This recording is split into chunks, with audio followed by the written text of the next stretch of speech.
Hey everyone, in this video what we're going to do is we're going to find the limit as x approaches infinity of x multiplied by 2 raised to 1 over x minus 1 using L'Hopital's rule. So we begin by rewriting our limit in the following form. We can do this because 1 over x is just equal to x, because if we multiply the numerator and the denominator by x we just get back x.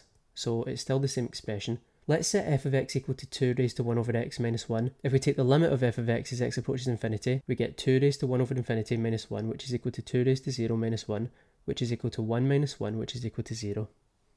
Now, if we do the same for the denominator, set it equal to g of x, and take the limit as x approaches infinity, we have that g of x, where the limit as x approaches infinity of g of x is equal to 0. Therefore, we have an indeterminate form of 0 over 0, and in order to solve a limit of this form, we can use something called L'Hopital's rule. L'Hopital's rule basically says that if you have two functions f and g, which are differentiable in an open interval a, except possibly a point c contained within a, if the limit of f of x and g of x as x approaches c is equal to 0, or plus or minus infinity, and the derivative of g evaluated at x is not equal to 0 for all x not equal to c in a, and the limit as x approaches c of the derivative of f of x divided by the derivative of g of x exists, then the limit as x approaches c of f of x divided by g of x is equal to the limit as x approaches c of the derivative of f of x divided by the derivative of g of x.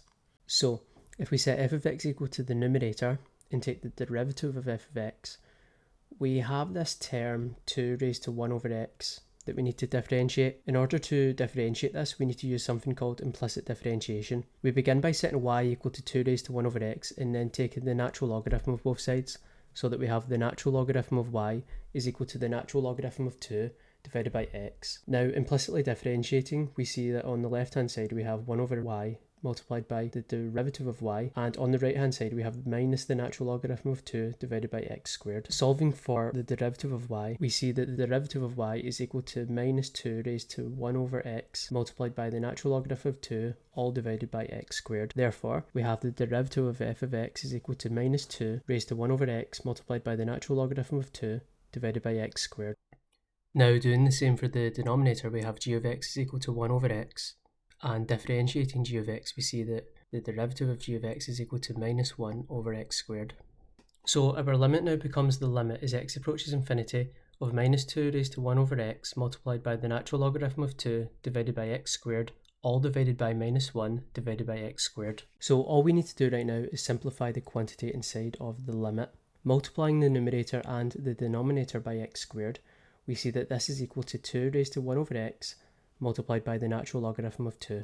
So we can rewrite our limit as the limit as x approaches infinity of 2 raised to 1 over x multiplied by the natural logarithm of 2. Now we can take the limit as x approaches infinity of 2 raised to 1 over x multiplied by the natural logarithm of 2. This is equal to 2 raised to 1 over infinity multiplied by the natural logarithm of 2, which is just equal to the natural logarithm of 2, as 2 raised to 1 over infinity is equal to 2 raised to 0, which is just equal to 1. Therefore, we have that the limit as x approaches infinity of x multiplied by 2 raised to 1 over x minus 1 is equal to the natural logarithm of 2, which is the final answer to this problem. Thank you very much for watching. I hope you found this content useful. If you did, could you please make sure to like and subscribe, as it really does help the channel out. If you have any comments or corrections, leave them in the comment section below. I think that's everything. I hope you have a great day.